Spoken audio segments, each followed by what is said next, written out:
The Boeing 787 sat gleaming under the morning sun, preparing for Flight 318 from JFK to LAX. Claire Morgan had been with American Vista Airlines for almost 14 years. She knew the drill like muscle memory, the practiced smile, the clipped, professional tone, the subtle elegance of her navy blue uniform. Her chestnut hair was pinned perfectly in a French twist, and her gold name badge gleamed on her lapel. She liked order. She thrived on predictability. First class had a type: suits, briefcases, manicured nails, tailored everything. She recognized hedge fund managers from tech bros, East Coast elites from the West Coast executives. First class was her stage, and she controlled it with the silent authority of experience. The boarding process began as usual. A handful of regulars gave Claire a polite nod as they entered. She returned it graciously, offering her standard, "Welcome aboard." Then, just as Zone 1 was wrapping up, a man stepped into the cabin that made her pause. He was black, tall, about 6'2", with broad shoulders and a calm gait. His clothes were simple: a dark gray button-down shirt tucked into neatly pressed navy trousers, polished leather shoes, no designer logos, no Rolex on his wrist. His face was clean-shaven, handsome in a quiet, understated way, but there was no air of showiness. He carried no briefcase, only a Kindle tucked under one arm. Claire's eyes flicked instinctively to his boarding pass. He didn't hold it out. "Sir," she said with polite firmness, "can I see your boarding pass, please?" He raised an eyebrow slightly but handed it over without resistance. "Seat 2A, first class." Claire hesitated. "I'm sorry, sir, are you sure you're in the right section?" The man tilted his head. "That's what the ticket says, doesn't it?" She managed a thin smile. "Yes, but, did you perhaps receive an upgrade at the gate?" "No," he replied. "I paid for this seat." Claire's fingers twitched around the boarding pass. She was aware of a few glances from nearby passengers. A woman in 2C, a frequent flyer she knew by name, was already watching her with raised brows. "I'll need to verify with the gate agent," Claire said, stepping back. "You're welcome to," the man said quietly, moving toward 2A and placing his Kindle into the seat pocket. Her radio crackled as she turned sharply toward the galley. "Gate, this is Claire from Flight 318. I have a man in 2A I need to confirm payment for. Doesn't look like our usual first-class crowd." There was a pause on the line. 2A? That was a full-fare purchase booked last week. "No issues on our end." Claire frowned. "Copy that." She returned to the cabin, trying to hide her irritation. The man was seated calmly, hands folded over his lap. "I've confirmed your seat," she said stiffly, "but next time, sir, please have your documentation ready. It saves us all a lot of time." He nodded once, saying nothing, but something in Claire stirred, an itch she couldn't ignore. Something didn't feel right. She walked away, but the discomfort followed her. She had no idea how much that moment would change her life. The flight took off without incident, but a strange tension hovered over the cabin. Claire went about her duties, pouring orange juice and Bloody Marys, distributing hot towels, but her eyes kept darting to 2A. The man, he hadn't spoken another word. He sat quietly, occasionally flipping through his Kindle, once looking out the window as the clouds swelled like cotton waves beneath them. Claire found herself irritated, not by anything he had done, but by how much space he occupied without trying to. By how calm he was. How unbothered, as if he owned the plane. When she passed by again, she noticed his feet stretched comfortably forward, one leg crossed casually over the other.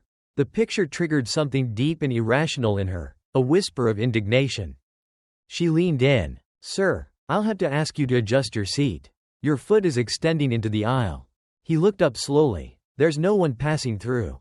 "I understand, but it's policy." He adjusted slightly without complaint. "Better? Thank you." She turned away, heart racing, unable to explain her agitation. A woman a few rows behind pulled out her phone, pretending to scroll through apps but clearly capturing video of Claire's interaction. She wasn't the only one watching. People were beginning to notice. The moment was quiet, too quiet, but it had the sharp edge of a matchstick just before the strike. By the time the plane landed, the video was already on Twitter. A young woman had uploaded it with the caption, "Black man politely sits in first class." Gets harassed by flight attendant who can't believe he belongs there. Hashtag flying while black. Hashtag American Vista fail. Claire didn't know it yet, but the world was watching. Within 2 hours of landing, the video had reached 600,000 views. By midnight, it was over 3 million. Claire Morgan's face was everywhere. Grainy screenshots of her furrowed brow. Her stiff posture as she questioned the legitimacy of a paying passenger seat. The hashtags exploded. Hashtag racist skies. Hashtag who is Daniel Carter. Hashtag you don't belong here. Activists were tagging the airline's official account. Celebrities were commenting. A few major news outlets had reached out to the poster of the original video for interviews. Meanwhile, Daniel Carter had checked into a modest hotel near LAX. He wasn't angry. He wasn't even surprised. He'd seen this movie play out 100 times in his life, only this time it had a new twist. This time, he was the CEO. He sat at the desk of his room, laptop open, scrolling through the storm unfolding online. Articles speculated on who he was, but no one had guessed yet.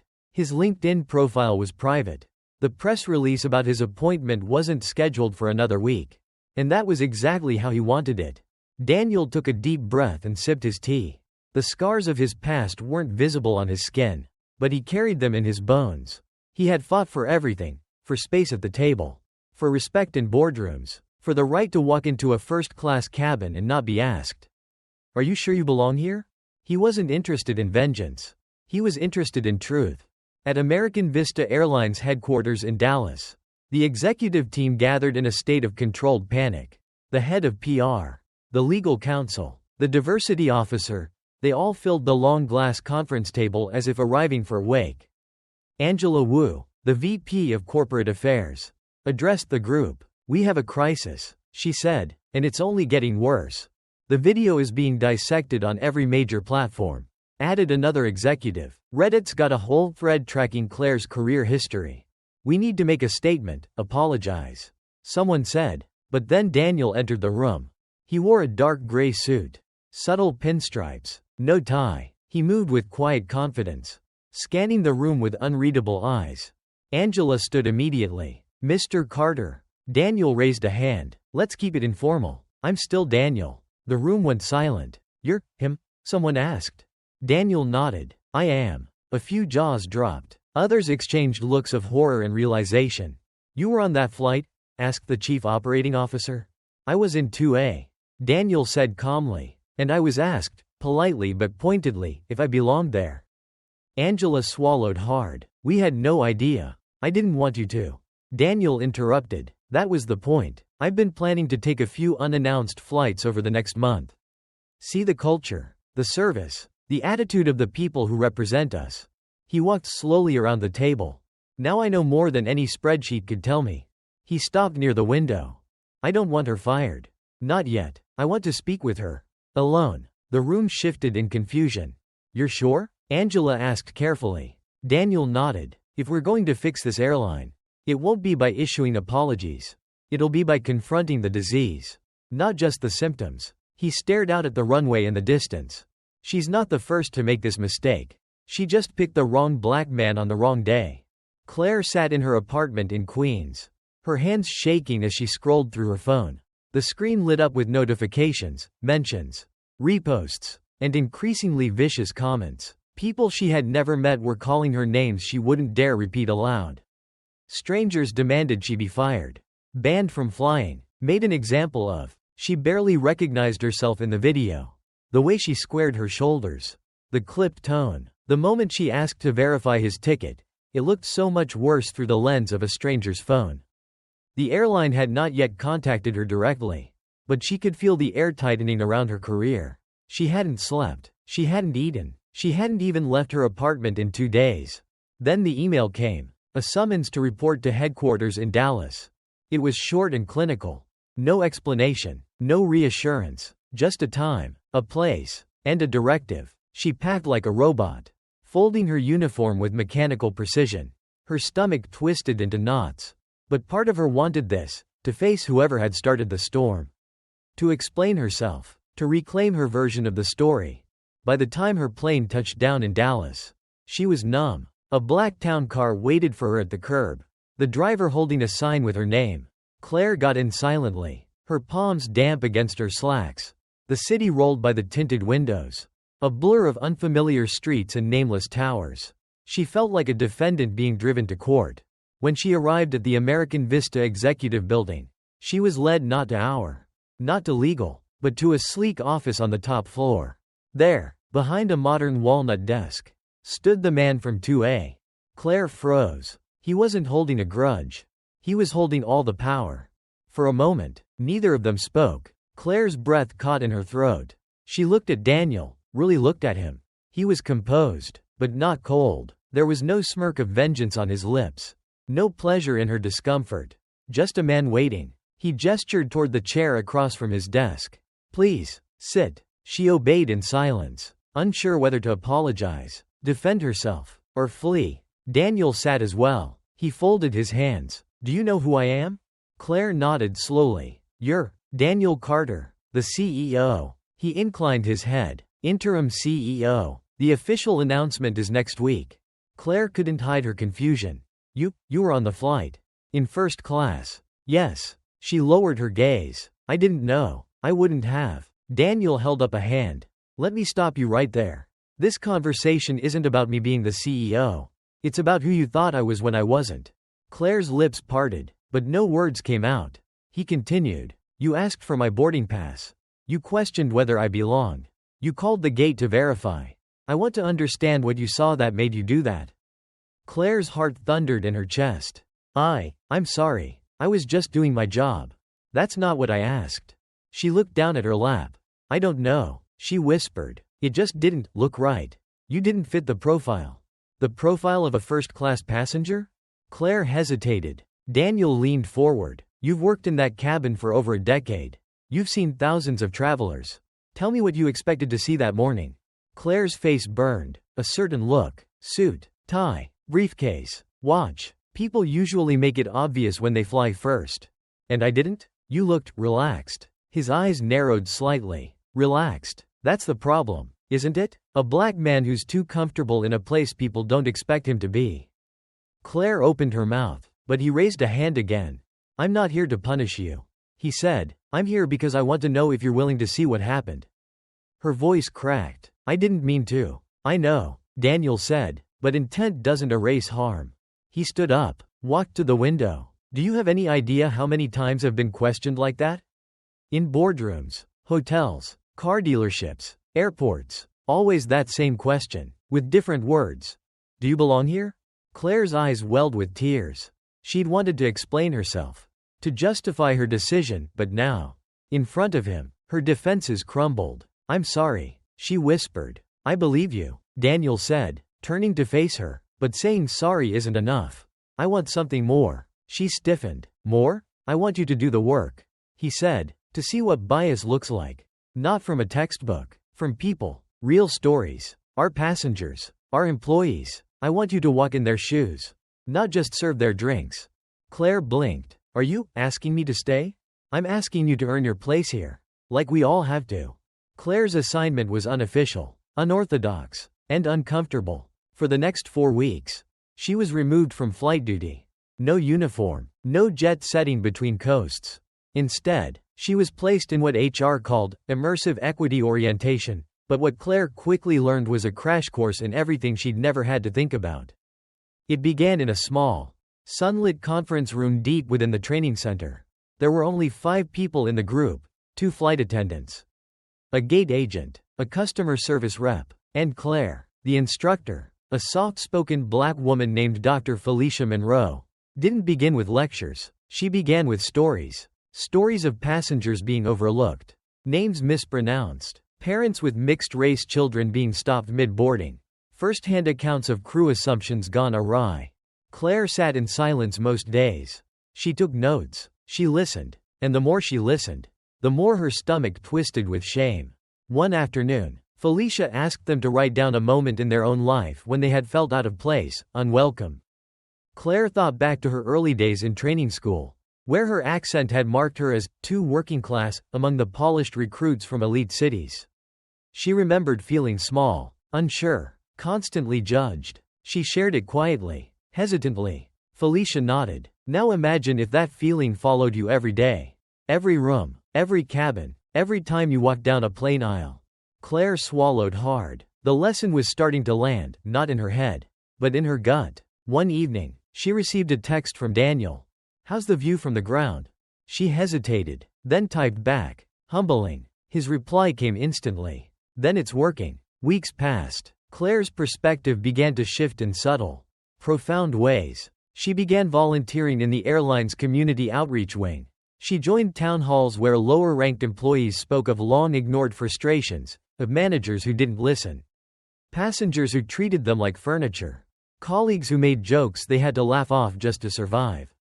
One late Friday, Claire sat in a makeshift office at the airline's Youth Partnership Center, helping a group of high school students fill out college applications. A girl named Nia, with braids and shy eyes, told her she dreamed of becoming a pilot. "They always say it's too hard," Nia muttered, biting her lip. "Like, I've never even seen a black woman fly a plane." Claire smiled gently. "Then you'll be the first they see." It was the first time in weeks that she felt something close to pride. The next morning, she received an email. It was from Daniel. "You've done more than I asked. Let's talk about your next flight." Claire stared at the message. Her chest tightened. This time, not with fear, but with something else. Readiness. She was no longer the woman who stood in the aisle of Flight 318, scanning for proof of belonging. She was someone else now. Someone who knew better. Someone who saw. Claire stood in front of her closet, staring at the dark navy uniform hanging perfectly ironed and untouched since the day she was grounded. The fabric suddenly felt heavier. Not just in weight, but in meaning. It no longer symbolized routine or rank. It symbolized a choice. Who she would be going forward. She slipped into the uniform slowly, thoughtfully. Every button fastened felt like a vow. Every smooth line a reminder that she no longer flew just to serve drinks or hand out towels. She flew with awareness now. With something to prove, not to others, but to herself. At the crew lounge, familiar faces turned toward her. Some smiled, others offered curt nods, a few looked away. Claire wasn't surprised. Word had spread. She spotted Lauren, one of her former galley partners, sitting by the vending machine scrolling through her phone. Claire approached with caution. "Hey." Lauren looked up, lips pursed. "Hey." A tense silence filled the space between them.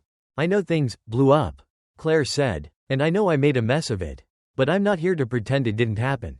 Lauren nodded slowly. "Good, because it did happen, and a lot of us watched it. We've all made assumptions before." "Claire, but yours went viral." Claire looked down. "I deserved it." "Maybe," Lauren said, softer now, "but you also got back up. You did the work. That counts too." Claire met her eyes. "I'm not done." "None of us are," Lauren said, "but you're flying today. That's something." Their flight was a short one, Dallas to Atlanta, but the weight of it felt like a transatlantic journey. As the passengers boarded, Claire greeted them with the same smile she had practiced for years. But now, her smile came with intention. She looked people in the eyes, not through them. She noticed things she hadn't before. The hesitation in a man's glance as he handed over his ticket. The sigh of relief when a child with a cochlear implant found her seat. The way older passengers stiffened, bracing for dismissal. Claire worked the aisle like a student of humanity. And in 3A, a young black woman with a pilot wings pin on her collar gave her a nod. "Nice to see you," she said. Claire blinked. "Do we know each other?" "No," the woman replied. "But I know what you've done." Claire smiled, this time surprised by her own peace. "I hope you'll let me earn that recognition." The woman grinned. "Keep showing up like this.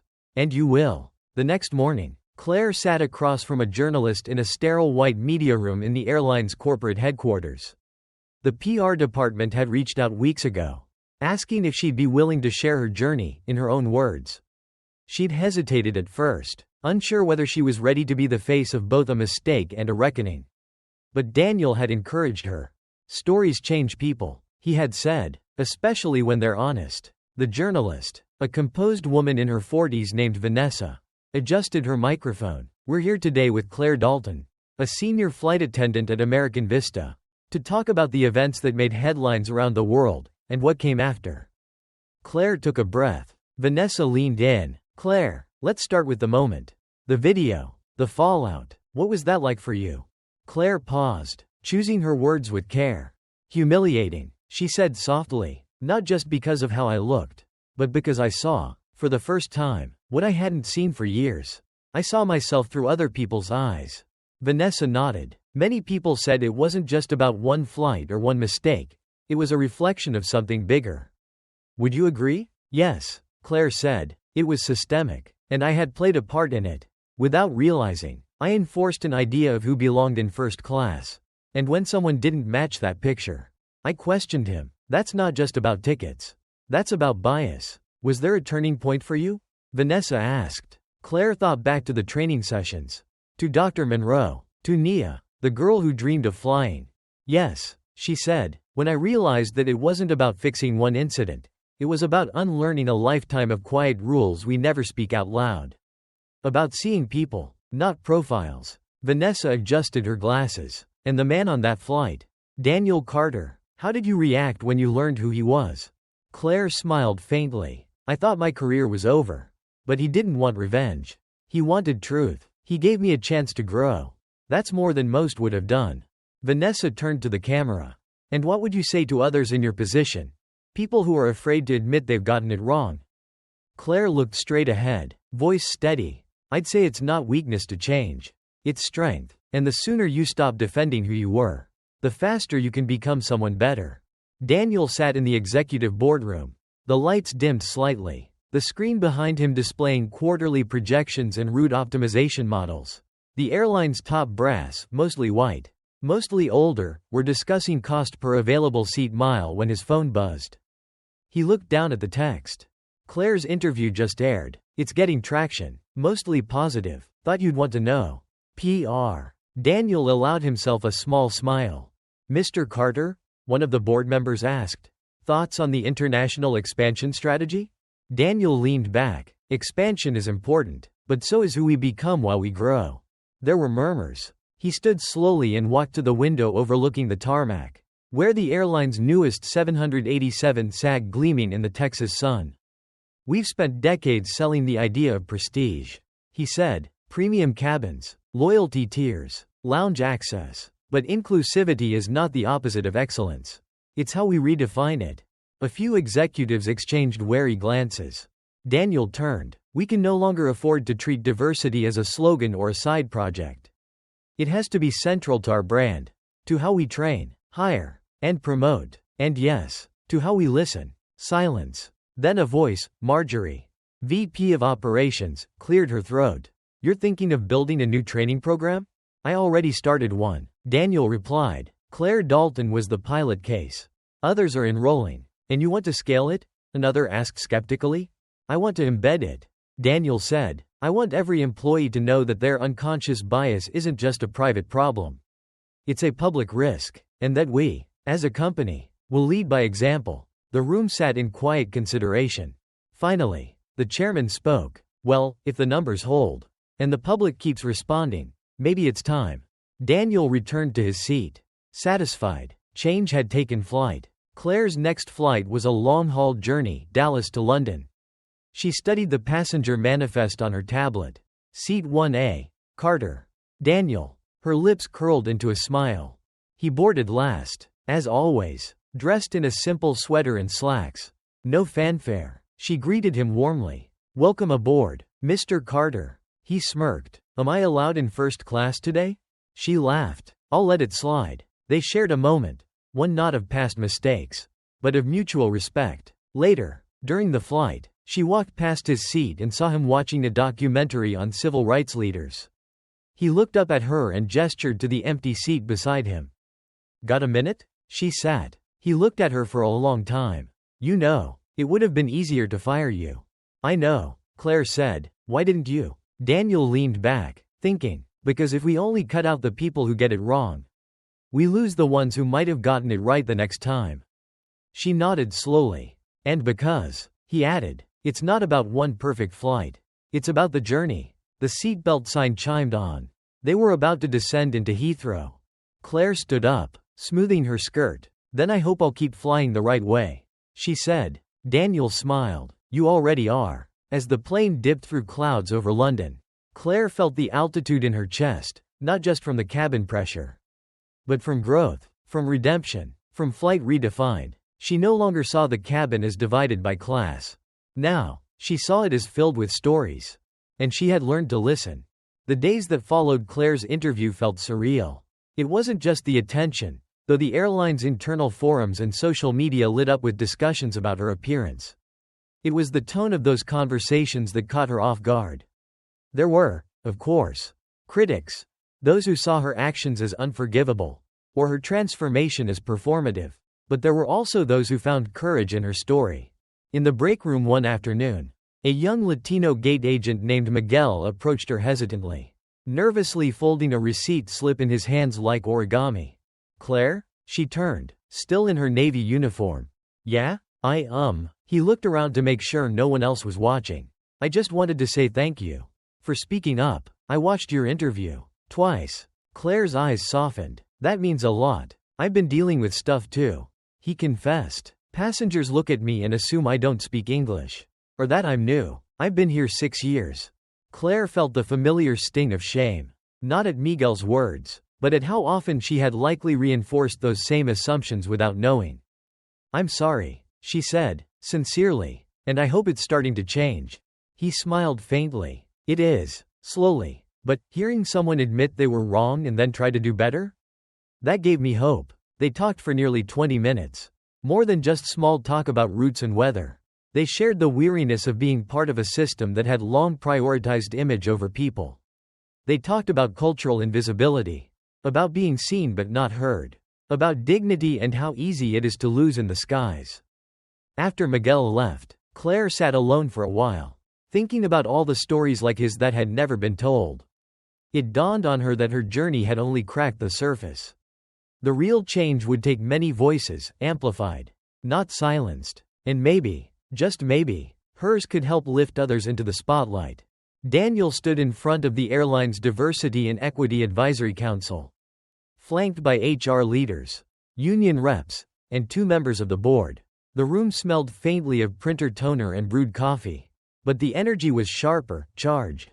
They were here to finalize what had been months in the making. A sweeping overhaul of Vista's corporate conduct policy and a mandatory anti-bias training initiative. Not just for cabin crew, but for every department, from pilots to executives. "Some people will say it's too much," said Harold, a senior operations director with thinning white hair and thick glasses. "That we're pushing a political agenda." Daniel remained calm. "Bias isn't political. It's human. Ignoring it is what's political." Marjorie, always precise, added, "And let's not forget the economic data. The airline's approval ratings have soared since we addressed this publicly. Transparency builds loyalty. Loyalty builds revenue." Daniel nodded. "This isn't just about image. This is about integrity. We have a responsibility to reflect the world we serve. If people of color make up 40% of our flyers, why don't they make up 40% of our management? Why are our diversity numbers buried on page 30 of our reports?"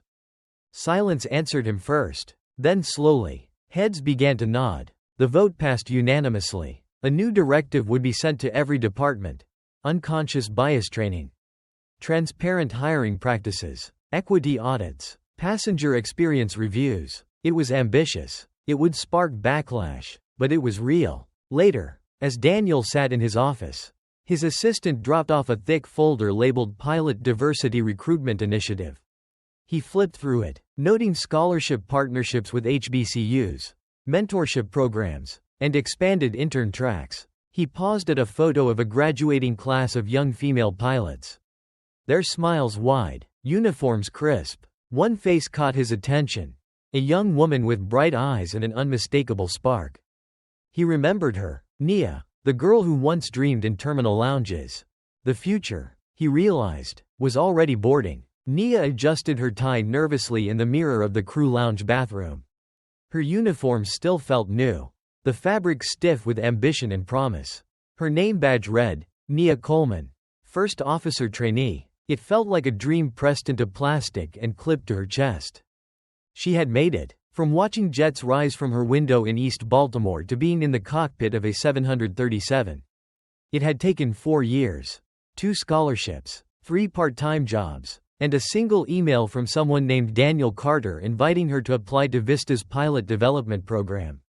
She had almost deleted it, thinking it was spam. Now, she stood outside gate A29, clipboard in hand, heart pounding as she prepared for her first training flight. The captain, a kind older woman named Susan, greeted her with a firm handshake. "You ready to make some noise up there, Ms. Coleman?" "Yes, ma'am," Nia said, beaming. Inside the cockpit, she ran through her checklists with the reverence of someone touching holy ground. The switches, the dials, the yoke, it was a language she had longed to speak since she was 10. As passengers boarded, she glanced at the manifest. Claire Dalton. She blinked. "Is that the Claire Dalton?" she asked. Only half joking. Susan chuckled. "The very same. She's part of our advisory team now. Spot checking service and inclusion policies mid-flight." Nia's throat tightened. The plane ascended smoothly over the Atlantic, cutting through dusk and into night. Hours later, as the cabin lights dimmed and the sky turned an inky blue, Nia stepped out to stretch her legs and spotted Claire reading by a window in row 2A. She approached quietly. "Excuse me, ma'am, I just wanted to say thank you." Claire looked up, startled. "Oh, I saw your interview back when I was still applying for flight school. You don't know it, but you made room for me."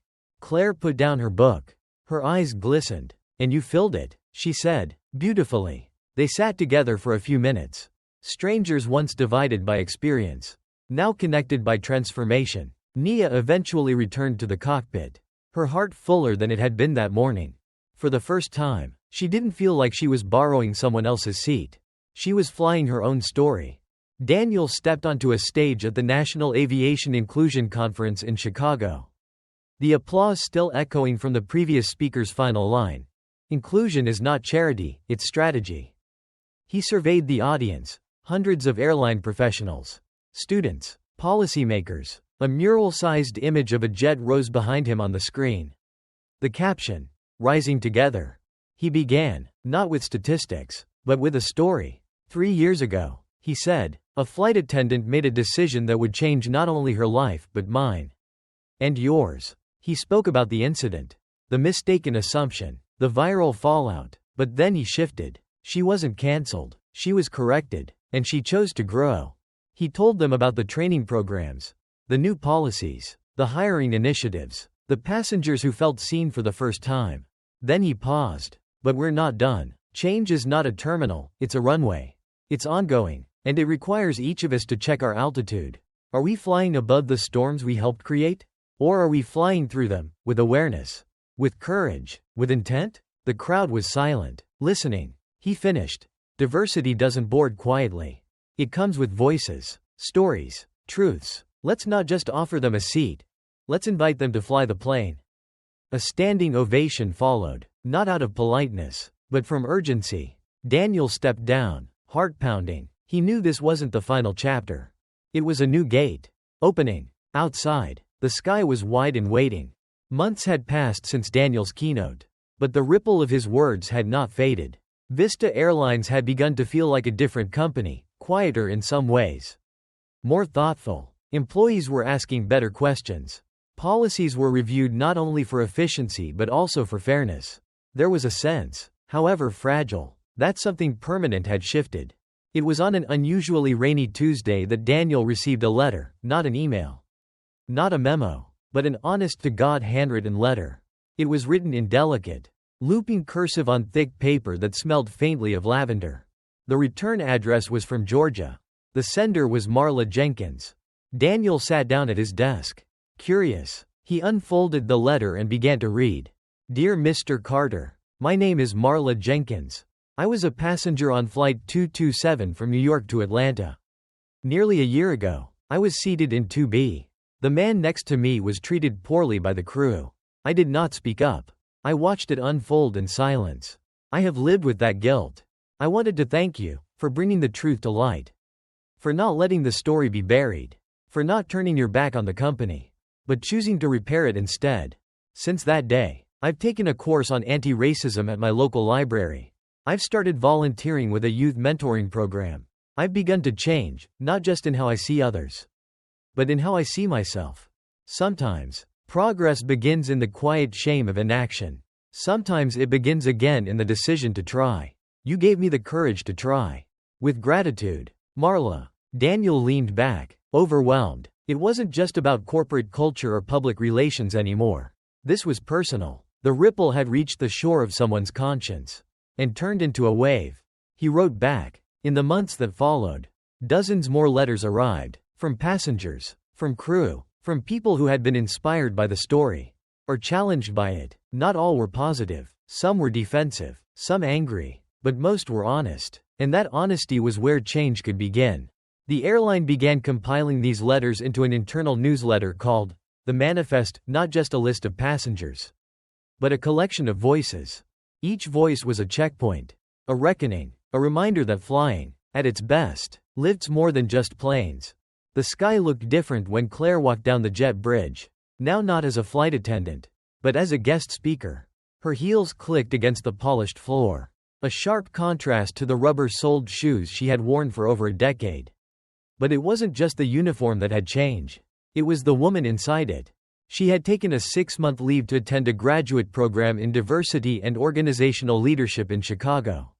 When she left, she wasn't sure she would ever return. But something had been calling her back. Not to the sky, but to the people who worked under it. As she stepped into the crew training hall, a round of applause greeted her. It startled her. Dozens of new hires sat in neatly arranged rows, dressed in crisp training gear, wide-eyed and eager. The instructor, a tall woman with warm eyes, welcomed her to the stage. Claire cleared her throat, hands steady, voice stronger than she remembered.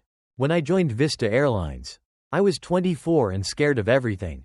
Scared of messing up, scared of turbulence, scared of passengers, but mostly, scared of confronting the things I didn't understand. She paused, scanning the faces before her. I want to talk to you today about what happens when you forget that every passenger is a person. When you let fear or bias cloud your service. I want to tell you what I did wrong, and how I tried to make it right. She told the story, the incident, the fallout, the confrontation with Daniel, the public backlash. She didn't flinch. She owned every word. And when she finished, the room was silent. Then a hand rose in the third row. Would you do it all again? A young man asked. Knowing what you know now. Claire took a deep breath. I'd like to say no. I'd like to say I would have acted differently. But the truth is, I didn't know what I didn't know. I had to face myself to grow. I'm not proud of how it happened, but I'm proud of where it took me. She smiled. And I'm proud to be back here, helping make sure it doesn't happen again. The applause was quieter this time, but it was more meaningful. It was respect. Claire would go on to become Vista's first ever director of in-flight equity and culture. Her role would be complex, political, demanding, but she welcomed it. She had once been the face of the problem. Now, she was part of the solution.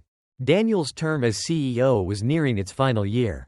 He had accomplished more than he had ever anticipated, restructuring policies, diversifying leadership, rebuilding passenger trust, but the toll had been real. Long nights, constant scrutiny, the weight of representing more than just himself. He had been invited to speak at the Smithsonian National Air and Space Museum for a new exhibit titled, Skybound, The Changing Face of Aviation. The exhibit honored pioneers of inclusive flight, from Bessie Coleman to today's modern trailblazers. Daniel didn't know until he arrived that he was being honored. He stood in front of a framed photo of Nia, now a full-time first officer, recently certified to fly international routes. In the image, she stood confidently on a tarmac in Lagos, Nigeria, representing the airline with grace and pride. Next to her photo was a quote. They gave me a seat. I earned the wings. Nia Coleman. Daniel felt tears well in his eyes. He thought of his grandmother, who had taken 3 buses to work as a cleaner in a hotel lobby. He thought of the countless doors that had once been closed. He thought of how one moment, one flight, one insult, one painful truth, had become the catalyst for so much more. He gave his speech quietly, with reverence. This story isn't about a CEO, or even an airline. It's about accountability. It's about second chances. It's about how every small act of harm can become an opportunity for healing. When the night ended, he walked alone beneath the stars outside the museum, the Washington skyline glowing in the distance. He looked up, not at the buildings, but at the space beyond them. Change, he realized, was like air, invisible, but everywhere. The sun filtered gently through the windows of the Vista Airlines headquarters in Atlanta. Claire sat in her new office, reviewing candidate files for an upcoming leadership training cohort. A knock came at the door. It was Daniel. He looked more relaxed now, dressed in a soft blue sweater instead of a blazer. Retirement, it seemed, had begun to settle into him. "Got a minute?" he asked. "For you?" "Always," Claire said, gesturing him in. They sat across from each other, not as superior and subordinate, but as peers, co-authors of a difficult chapter now behind them. Daniel placed a small box on the desk. Claire raised an eyebrow. "What's this?" He smiled. "Open it." Inside was a set of gold aviator wings, polished and engraved on the back. "To Claire Dalton, for courage at cruising altitude." Her throat tightened. "Daniel, I'm not a pilot. You didn't need to be," he said. "You flew anyway." They sat in silence for a while, the gravity of everything they had lived through quietly settling between them. Claire finally spoke. "Do you ever think about that day?" "All the time," Daniel said. "But now, when I do, I think about everything that came after. The letters, the changes, Nia, you." He stood to leave. "Thank you for not hiding," Claire said quietly. Daniel looked back. "Thank you for facing it." As he walked down the hallway one last time, he passed portraits of Vista's founding team, its early aircraft, its iconic logos, and now, alongside them, were new photographs, diverse crews, young pilots, inclusive training sessions. The story had become part of the institution, and in a quiet corner of a glass frame was a final quote, etched into metal: "Every journey begins with boarding, but real transformation takes flight." The sky outside was wide and waiting once again.